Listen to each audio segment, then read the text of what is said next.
Welcome to the Overrated Experience Sports Betting Podcast. I'm your host, Kyle Blondin, the first Overrated Experience Sports Betting Podcast that is after NFL season. Just a kind of a depressing time after such a great Super Bowl that football has gone for another season. We'll have to wait till the summer passes and we get into fall weather again before we get another 17-game schedule along with playoffs, Super Bowl, and that is the peak of the betting season. And so this is the first podcast, kind of the new season of sports betting outlook. And we're going to have to, unfortunately, get away from football and focus on some of the other sports that keep us going as degenerate gamblers. And for those of you just joining, this is exactly what it is for. This podcast is not for the pro. This is not the sharp betting podcast. This is the betting experience podcast for those who like to put a few dollars down on some games, maybe the game that's on TV right now that you decided to put some games, just like money on games like I did, like the Phoenix Suns taking on the LA Clippers. I got the Clippers plus 4.5, took that a little bit into the first quarter, so I got that line live. So you know what I'm going to be thinking about as the podcast is going on. And also, you know, maybe Super Bowl was your first introduction to sports gambling, or you got caught up in one of the commercials across North America, making it easy for you to deposit your money and get started. And this podcast is exactly for you. This is what it's all about. And you can follow us on Twitter at Overrated EXPER2. That is at Overrated EXPER2 on Twitter. And just a shout out to some of our listeners over the last few weeks. Straight out of Ontario has been very popular. You know, some of the local sites in Bowmanville, Scarborough, obviously, also North York and Toronto area.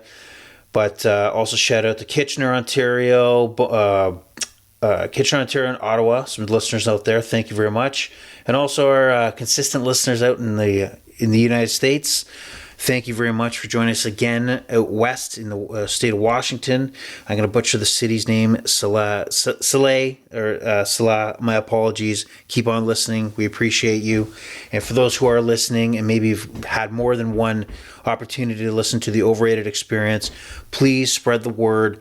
Ask folks to hop onto their Spotify accounts, their Apple accounts, their CastBox accounts, their Podcast Addict, over anything that where they get their podcasting. Support the podcast. This is a growing amateur podcast where, you know, the more growth, the more time can be spent on it, and we're getting started and evolving as we go on, and your feedback is essential. So keep listening, spread the word, join us on Twitter, all that fun stuff. So let's kick it off. We're definitely going to kick it off starting to talk about the Super Bowl and how the Super Bowl experience, at least from my perspective, happened. So Super Bowl to me is like Christmas. It is the day on the calendar you look forward to. So normally for many years now, it's usually where to go, where to watch the Super Bowl. And during the pandemic, obviously, a lot of it was watching at home. And this is the first time, you know, after the pandemic that kind of went back to, you know, a bar and watched the game. And some of the things that I experienced going back was, well, first of all, it's fun to get everybody out and get people, you know, out there watching the Super Bowl. Some people are more excited about the halftime show. That's okay. But for this audience, for this guy right here, it's the game itself and the money on the line in the biggest event of the sporting year. So from my experience, I'm usually the one that's either organizing or setting up the reservations to the bar. And yes, you obviously should know this. You need reservations for most places to secure a seat. And by 3:30 on Sunday, I already got a call from the bar asking and confirming that I was still showing up with my 15 folks at the table, and guaranteeing, yes, I'll be there, you know, well ahead of time, and hopping on the train to get to downtown, get to the bar, sat down, you know, with an hour and a half to go. What do you do as one of 15 who has actually arrived all by themselves? Well, you put money on the Raptor game, the basketball game right in front of you. So right off the bat, the whole weekend itself is a huge gambling weekend. As you lead into Sunday, you're just hoping you have something left to actually put on the game, because that's the whole reason why you made your deposit. So my experience was heading to the bar, checking out the Raptor game while I killed time before guests arrived, game started, put a wager on Raptors Pistons go over. Didn't think it was looking good. Lucky me, it went over. So that's awesome. That was a great way to start the day right there. And so as we get closer and closer to kickoff at 6:30 p.m., guests starting to arrive. Start matching up what's your bets, what's going on. Let's talk about the game. Let's for those, some folks around the table are looking to get signed up for a betting service. You start giving your suggestions, start helping them out. You start grabbing their phone. You're like, yeah, it's kind of a little chaotic before game time. This year there was no squares, meaning that there was no pool of money after each quarter to win money for the guests at the event. Glad we didn't do that. Didn't want to waste time worrying about that versus just watching the game. So now that we hit 6:30 kickoff, and there's bets going all around. In North America, around the world, there are people putting big money on how long the national anthem is. I could care less, but people love that stuff. Coin flip, heads, tails, I don't care. I don't put money on that, but that is a big, huge bet that does take place during the Super Bowl. I couldn't even remember what came up, heads or tails, but all I know is that the game kicked off at 6:30, and the game did not disappoint. The over-under of 50.5, which I was skittish on taking the over, which I like to do, did wind up going over, but that wasn't part of my experience necessarily for the opening kickoff. For my outlook on this game was, I thought Kansas City, leading up to this game, looked like a great value to have Patrick Mahomes, ankle or not, as an underdog and plus money. And I would rather go down with losing on that side than having Patrick Mahomes beat me. So, as we kick off, the game starts out pretty fast. I mean, one of the wagers that I took was that there'd be a touchdown less than a yard and a half. So that right off the bat, the Eagles score. Jalen Hurts right away, quarterback sneak into the end zone, touchdown. And it's amazing that bet itself has been plus money all playoffs, when the majority of games have had situations where you think there's a touchdown, review shows that the player is short of the end zone, and the ball's lined up on the 1 yard line. And usually these better teams with their O-lines and quarterback sneaks, etc., usually put the ball away into the end zone and usually get paid out. Now, my mistake was, my Sports Interaction account, after I looked at it a day later, was I actually had taken the over a yard and a half. So my win that I thought I had was actually a loss. So not a good sign, but that was only a little bit of some disappointment on an otherwise successful day. So from a game perspective, KC money line, that was the big bet because that was plus money. So I, was all in on that. That was the make or break of the day. Luckily, that was the make. But a lot of the things I had on the line here include same game parlays, where Mahomes over a touchdown and a half passing, Kelsey 60 plus yards, and Mahomes over 250 yards passing. That one didn't pay off. Mahomes didn't have the yards this game that I thought he would. Despite winning MVP, he didn't break 200 yards.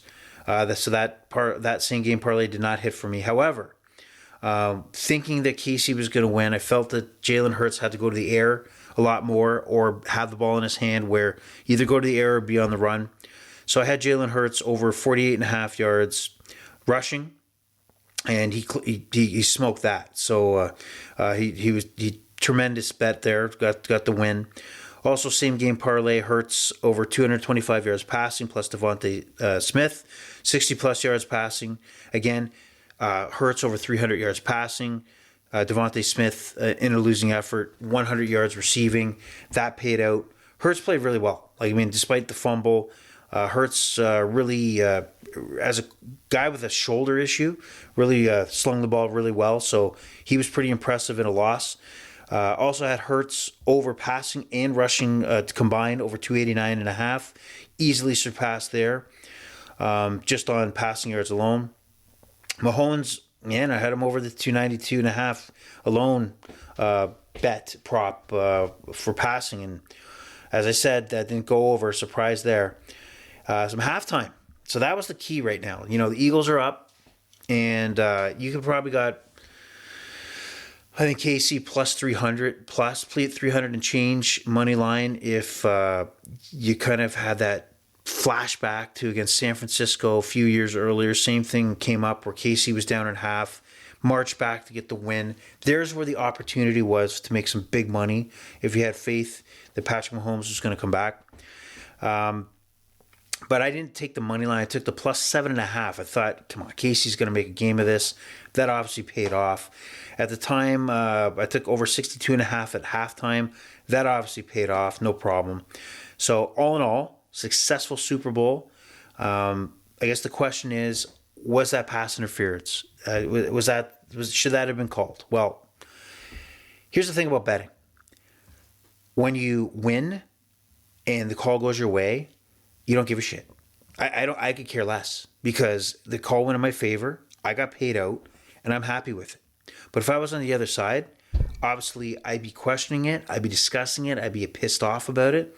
Was it a hold? Yeah.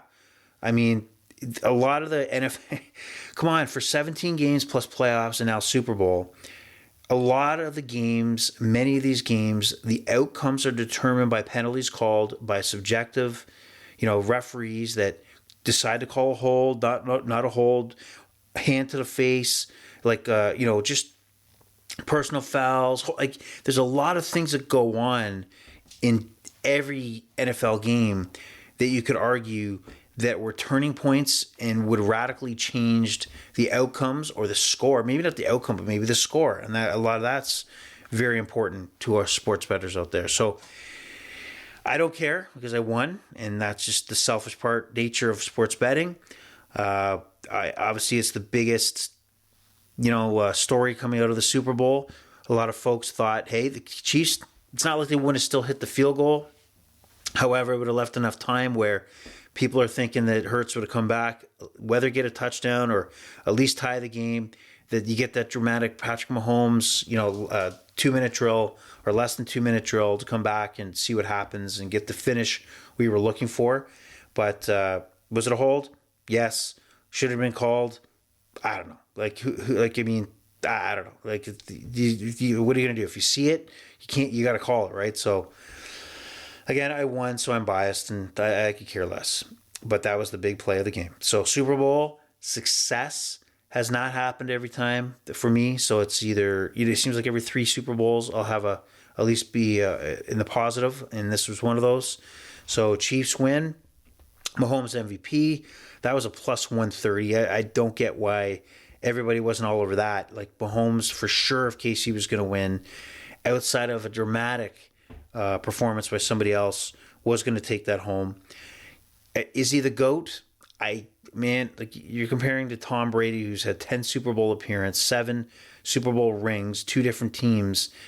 Can Patrick Mahomes be the GOAT? Sure, but just let's see the whole story. He's got a bad conference to try to repeat with the Burrows and the Allens and Herberts. It's just so stacked that it's going to be tough for the Chiefs to keep going.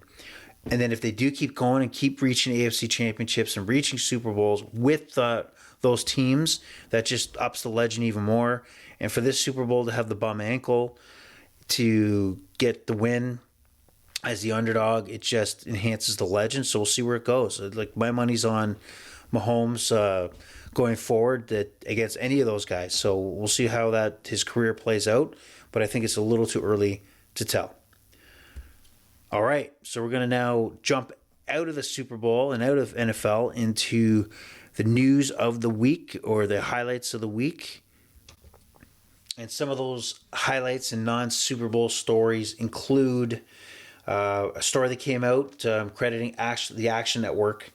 Great sports betting site, by the way. So check out the Action Network, or at least follow them on Twitter. There's some value there for sure.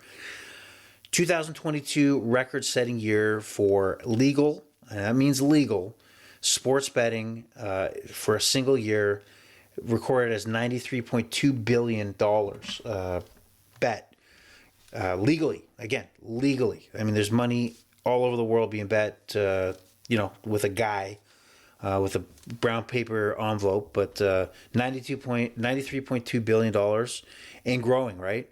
A lot of the states in the U.S. Just introduced mid-year, and some are going to introduce. So let's assume that that's going to go higher. So the sports betting world is alive and well for sure. Aaron Rodgers, Green Bay Packers. Sounds like he's close to making a decision. This story coming out of Covers.com. He talked about going away for a few days in a dark place. I don't know if this is just a cry for help and a cry for attention, to actually have to outline that I need 4 days in some sort of sanctuary, some silent area to make a decision on my football career. I got a feeling Aaron's going to have a rude awakening when the football life is over and nobody cares, and really nobody cares. And I bet he'll jump into an analyst job quickly. And Covers.com is, I don't know if these are real lines or not, but they threw out, I guess, their own lines on teams that if he decides to be traded to, who might be the favorites to land him. Vegas is the Raiders are minus 390. Green Bay is actually the second choice at plus 300 to return, play for the Packers. Plus 600 for the Jets. Plus 1,500 for the Bucs. That'd be interesting to, replace Tom Brady. And the 49ers at a long shot, plus 2,000. I don't see odds for actually just calling it quits.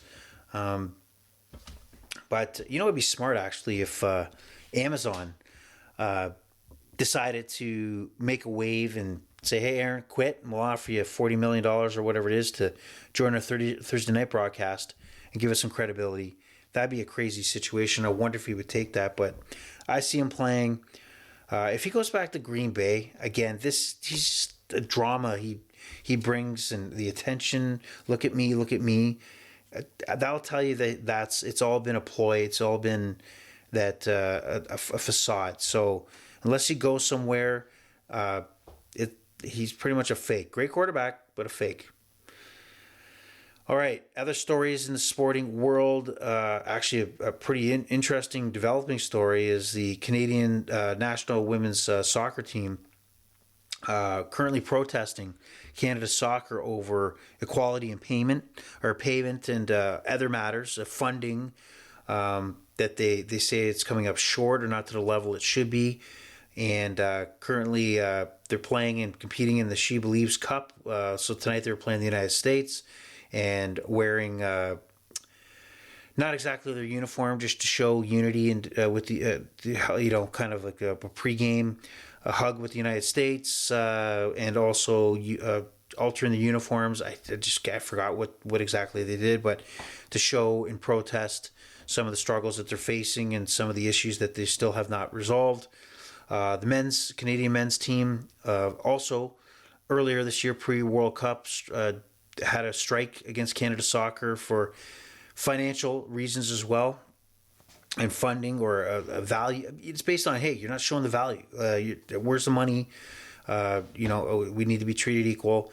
So that's the fight they're putting up right now, and we'll see where it goes. But it's just, we've had some great success from the women's side.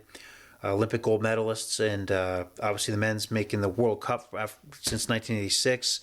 And these are two flagged issues coming up with Canada Soccer, where there's a dispute amongst the players and the organization, which is hard to see when you're hoping the success on the field would obviously equal the relationship off the field. But that's obviously not the case. So we'll see what happens and develops there. MLB. Pitchers and catchers are reported today. So that's a sign that spring is on its way. Who gives a shit about the groundhog? Screw his shadow. It's about spring training. That's the only shadow you need to know, that spring is around the corner. Pitchers and catchers report. But the big news, and something to keep paying attention to for sports betting purposes, is there's a number of rule changes that will be impacting, and significant rule changes that will be impacting baseball that we'll get into further in future episodes as we lead into spring training. But some of these rules include larger bases, which, I don't know, I guess is more for, the turning those double plays and kind of keeping players safe. And also, the tighter replays and guys coming off the bag. And I think it's a positive move, a little bigger bag, and keep it simple, to for the viewer to know if somebody's safe or out. Also, just re-established permanently now is that in regular season extra innings, there will be a runner that starts on second base, the last runner out that is from the previous inning will start at second base. There's a lot of baseball purists who don't like this. I've loved baseball for a lengthy period of time, but at the same time, I realize that there's 162 games.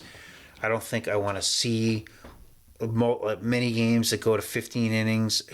Honestly, let's move on. There's 9 innings to figure the game out. Let's quickly end it. So I'm actually for this rule being implemented. I don't see the value of playing out 17, 18 innings, messes up a bullpen, arms, it just destroys the next 4 games once one of these games goes really out of whack and goes too long. So I'm for it. I'm down with it. No problem with me. Bettors don't like it. Some maybe not. Maybe some love it, but I know bettors don't like it because a 2-1 game, a 2-2 game, where somebody took an under, may get out of whack because there's been some explosions of runs that affected the total as you get to the runner on second base. So I get that point of view from a betting perspective, but from entertainment. And actually, for a guy that likes to bet the overs, gives me more hope that some of these games will go over that weren't looking so good until it got to extra innings. So, count me in. I'm in.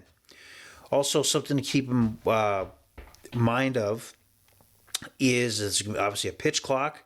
That's going to affect the pitchers with runners on base or not on base. That alters depending if there's runners on or not on. Looks like the balk rule is going to be closely monitored. So a lot of pitchers you're going to hear are trying to change their fundamentals to avoid being called for balks. So I don't know what impact it will have. So I'm probably missing a couple rules here that are pretty important. Oh, the shift, obviously. The shift has been eliminated, which has been a part of baseball for a long period of time. I was hoping that the hitters would somehow find a way to get beyond and evolve past the shift, but that's not happening. It hasn't happened. So I think baseball has had no choice but to ban the shift, and we'll see how that impacts. And from a betting perspective, we have to look at betting models over the last many years have all these old rules, aka shift, whatever it may be, pitch clock, that has not been there, implement it. So the first half of the season, there might be some adjustments on the lines based on some of the impacts of these rules and the impact of the game, the scoring, some of the teams being better than others. It's very, very interesting how this could play out for us bettors out there. So keep an eye on it. Don't take light of it. Get up to speed. And we'll talk more about it as we approach the opening day for baseball. All right, now what we want to do, and I guess what our philosophy here on this podcast, the Overrated Experience, is to get you ready for the weekend. I look at the weekend as the core time where you, me, have the opportunity to dedicate a little more time to sports wagering because life kind of slows down a little bit, at least for a couple days. And this is probably where most of this audience, at least, has the opportunity to sit back and enjoy and actually put some money down on a few more games. So we want to get you ready and aware of what to expect. This is not simply a podcast to make picks and guarantee anything, because I'm not guaranteeing nothing. These are the picks that I will bring up, or value that I see is simply my opinion and more about educating on what's going on this weekend to be aware of for your entertainment. So let's get her going. If you joined previous podcasts, like when we had the NHL All-Star Game, I could do without it. But, the NBA, it's this weekend is their All-Star weekend, and they make a huge deal of it. Their players actually want to go. Will I be watching? I don't know. As we hit Sunday night, I'll probably tune in a bit. But I think it's important for you to understand as much as I can put together a little package here of what to expect and not be surprised when you quickly try to log into your Bet365 account, your FanDuel account, whatever account you have, to try to make a wager without understanding what's going on. And I don't want you caught off guard. So the NBA All-Star Game, it's the weekend. The game itself is going to be on Sunday at 9 o'clock. Is it 9 o'clock or 8 o'clock? Whatever. 8 o'clock, I believe. No, 8 o'clock. It's going to be 8 p.m. Eastern Standard Time. And it's going to be Team Giannis and against Team LeBron. Basically, the two top guys in each conference that had the most votes from fans. And it's very unique. So before I get to that, I'm going to talk about what to expect on Friday. So actually tomorrow. So the Rising Stars tournament, the Rising Stars tournament, not just game, is going to be Friday at 7:30. And if you want to place, you're bored and decide that you want to participate betting, well, based on the FanDuel lines, there's 4 different teams. Team honestly, I didn't really check into a lot of the Rising Stars. So one of the teams here is plus 160 to win the tournament. Team Duran plus 195. Team Joaquim plus 310. And Team Jason plus 500. If you're a basketball fan, maybe gravitate that. Check it out. Who else is on the teams? I really don't want to spend too much time looking at the Rising Stars game. But if you're bored, there's money. You got money burning in your pocket. You have an opportunity to place a wager and stay entertained your Friday evening and get your basketball fix. Now, moving on to Saturday, traditionally, you have the dunk contest and you have the three-point challenge. These are also events you can bet on. So the dunk contest starts at 10:30 p.m. It's a later contest. The three-point contest is before that. What did I write down for the dunk contest here? Actually, not much. Did I write down much for the dunk contest? I really didn't look too much into that, to be honest. Keep in mind, the dunk contest is subjective. There's judges that are allowing guys to move on. So know that you decide how legit it is, all right? But you have an opportunity to log into FanDuel or your Bet365 account and check out the odds there. The three-point competition, the contest, is a little more intriguing. The 2 opportunities, at least on FanDuel, you have to bet are the winner and or you bet that one of your selections will advance to the final round. And Buddy Hield is the actual favorite for the three-point competition at plus 420. Still very good odds for a favorite. Damian Lillard, second favorite from the Portland Trail Blazers at plus 470. Jason Tatum, the Celtics, plus 350. Sorry, I probably wrote that down wrong because he's 550. My apologies. He's the third favorite. Now, I mean, those are pretty good odds. I don't know how many guarantees you can have in a three-point competition. These guys are all amazing.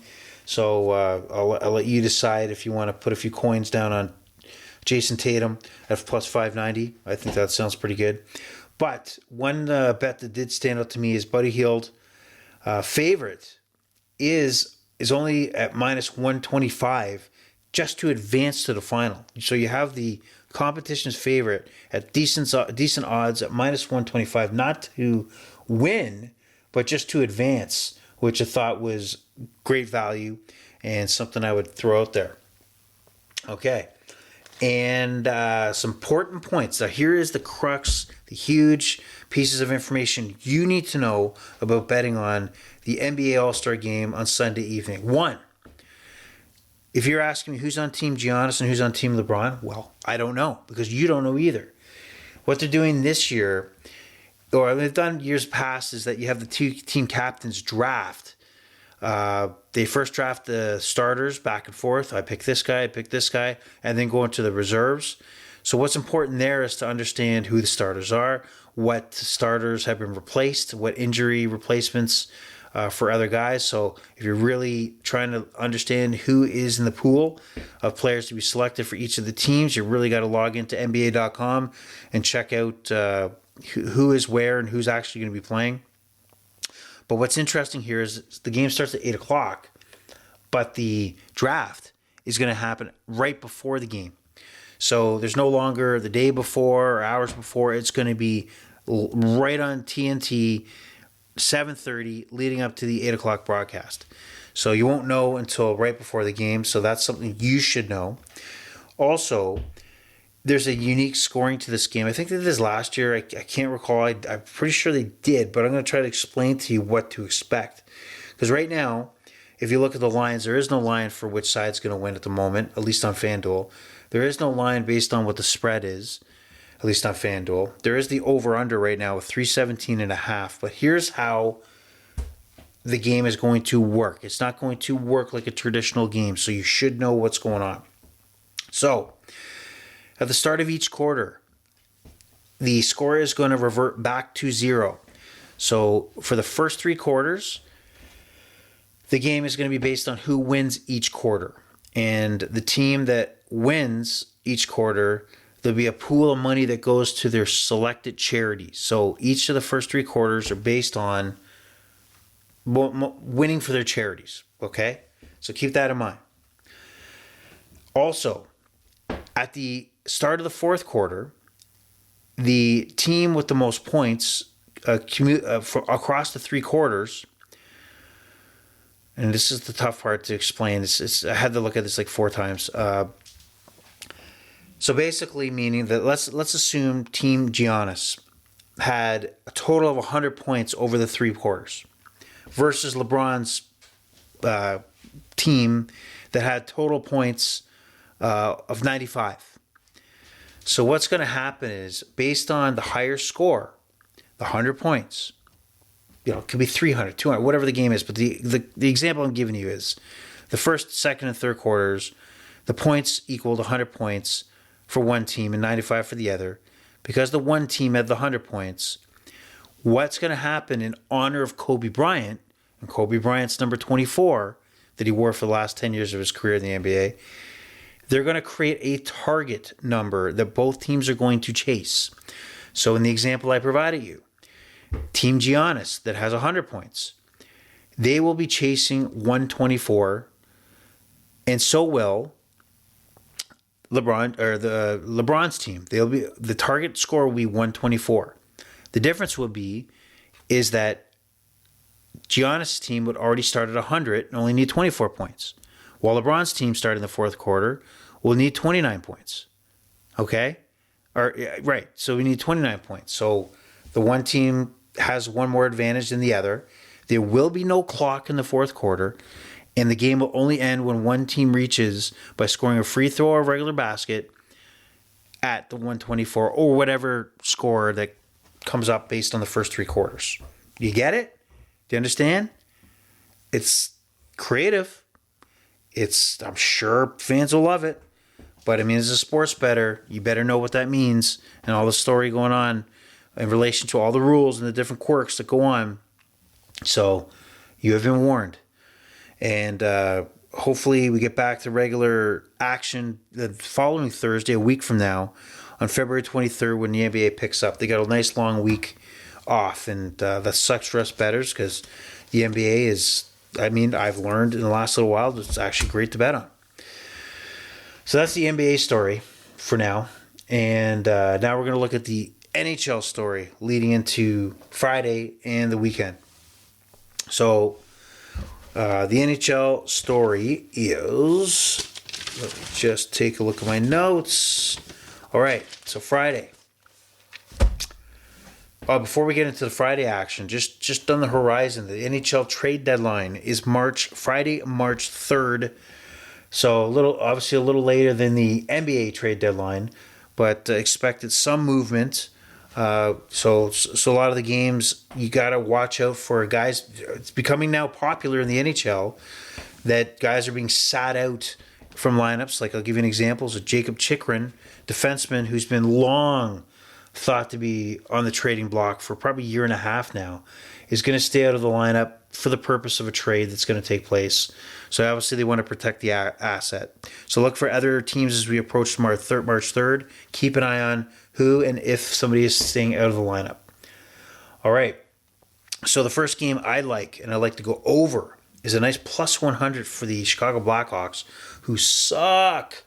Taking on the Ottawa Senators that are also struggling. But I just see this as a kind of a back and forth 7-4 kind of game. I think it's too good to pass up at plus 100. So 6.5. The Chicago Blackhawks take on the Ottawa Senators.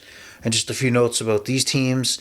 The Hawks, before the trade deadline, Patrick Kane and Jonathan Toews, two of their superstars, two of their players that were critical to the 3 Stanley Cups that they won, are most likely, if one at least, will probably get traded.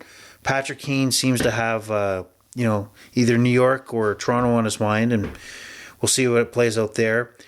And Jonathan Toews has probably a few teams. He's not what he was, not even close, but he fits that mold of a second-line center, maybe a third-line center, especially in a playoff round, winning face-offs. So maybe he shows up, maybe he gets traded to the Winnipeg Jets. Maybe he gets traded to the Colorado Avalanche. We don't know, but, that'd be interesting to see what impact he could have on a team such as I mentioned. The Ottawa Senators, I don't know what they're doing. They have unrestricted free agent defenseman Travis Hominick that they're mentioning is probably unlikely to be traded. I don't understand why an unrestricted defenseman will probably draw interest for a team that's probably got to accept they're not going to make the playoffs. Why you would hold on to him and make a statement unlikely? Why make a statement at all? Like restricted forward Alex DeBrincat, who they just got from the Blackhawks. Again, he's a restricted free agent, meaning they can't just walk, but they got to negotiate a contract. But the Senators GM adamantly stated that he's not going to be traded. Why would you shut the door to anything that comes your way? You desperately need a defenseman, but why would you even make that statement? Just wait till March 3rd. See what happens when your phone rings. Don't make these dumb statements if you don't have to. It's like in poker. If I could check instead of fold, why wouldn't I check? Check. You never know what's coming on the flop if you get an opportunity. So I don't know what they're doing in Ottawa. And, Ryan Reynolds is part of one of the ownership, Ryan Reynolds from Deadpool is part of one of the ownership groups that are looking to buy the Senators. So interesting there if he'll be a part of that going forward. Rangers take on the Edmonton Oilers. New York Rangers are becoming one of the best teams in the NHL. Obviously, they made the conference final last year. What they're loading up, they've picked up Tarasenko from the St. Louis Blues to add into the scoring punch. So they're a dangerous team heading into Edmonton. And the Rangers are a plus, even money. I got to believe that the Rangers are a good value pick here. Edmonton Oilers are inconsistent. Goaltending shaky, and there's no reason why the Rangers could not walk out of this a winner. And anytime you have a quality team like the Rangers at an even money, you probably want to take a look at it and put some coin on it. Edmonton Oilers looking at rumors that Erik Karlsson from the San Jose Sharks, who's having a ridiculous season, may be rumored to go to the Edmonton Oilers. And does this make them a Stanley Cup contender? Contender, sure. All I can tell you is that last year when they went to the conference final against Colorado, with McDavid and Draisaitl, two of the best players on the planet, could not take out a Colorado Avalanche to just overwhelm them with talent. I think you probably do need to look at adding an Erik Karlsson and kind of putting your chips all in the middle that, maybe you're going to just have a stupid, ridiculous power play that just dominates game after game versus, worrying about 3 more depth players that are not going to be good enough anyway to keep up with a team like Colorado or Vegas or somebody that they'll see in the playoffs. So I'm in to the Karlsson rumors to Edmonton. Get it done. All right, so moving on. Saturday. Right now there's no lines posted, but some of the lines I like. New Jersey, Pittsburgh. I see this as a kind of grinding game. So if you get a 6.5 over under on this, I hate to take unders, but man, this is calling out under. Habs, Leafs. Habs are actually putting some goals on the board. They lost tonight against Carolina, but the Leafs are very inconsistent with Montreal. I like this game to go over 6.5, no problem. Other game to think about, just for your knowledge, Washington takes on Carolina, the Hurricanes. This is an outdoor game in Raleigh, North Carolina. One of the militaries, it's related to the military, U.S. military, so it's interesting, outdoor game there. So that's something worth watching, maybe for entertainment. 10 p.m. This is ridiculous. This is the best. Like on a Saturday night, we have 6 NHL games that start after 10 p.m. Eastern Time. 6. I don't think I've ever seen that before. 6 games where kids can go to bed, crack a beer open, bet some round robins, bet some just live and play, over-unders, go nuts, take those few hours, enjoy the 6 games. I know I will. So some of those 6 games that stand out, Tampa Bay, who just got embarrassed by the Arizona Coyotes in the shootout, 0-0, and lost in the shootout. I like them against Vegas, and I don't know what the line is, but I do probably believe that Tampa will come in as either a small favorite or at least even money. Philadelphia, Vancouver. Vancouver is, let's call it a shit show. It's a shit show. And whoever they play, there's always opportunity for a lot of goals to be scored. So if you don't like the 6.5, which I would still go with, I would love to parlay that down to our alternate total of 5.5 and parlay it with the game in Arizona, LA to go over 5.5. The Kings have been putting up a lot of goals lately. You don't think of the Kings as a high-scoring team, but they've been putting the puck in the net. And Arizona's kind of funny, they can't score at times as well, so maybe parlay those together. And also Detroit, Seattle. I'm thinking Detroit's looking pretty good on this Western road trip. They're going to leave Seattle. They're going to go to Washington, so it's not like the road trip is over, but they're going to be leaving the West Coast for a long flight for their game on Tuesday. So this might be kind of one of those sneaky mail-in kind of games, and Seattle picks up on. So think about that. Seattle, if they're plus money or a low, small favorite, maybe you parlay them up or go straight up. But I think Detroit might mail this one in. Worth checking out. All right, EPL action. This is a must for you sports bettors. You got to get up on your Saturday morning. You got to enjoy some soccer action. There's a lot of money to be made here. So some picks that I like that you may just want to follow along with, see if I know what the hell I'm talking about. Aston Villa takes on Arsenal at home, and this game is the 7:30 a.m. early game. I like same game parlay over a goal and a half, and this game to go over 8.5 corners. So $100 will pay you $97 get $100 back and get your $97 profit. I see at least 2 goals scored here. Arsenal lost the lead of the Premier League to Manchester City. I gotta believe they're gonna come back. Aston Villa had a little punch against Manchester City, so at least that's why I like at least over 2 goals.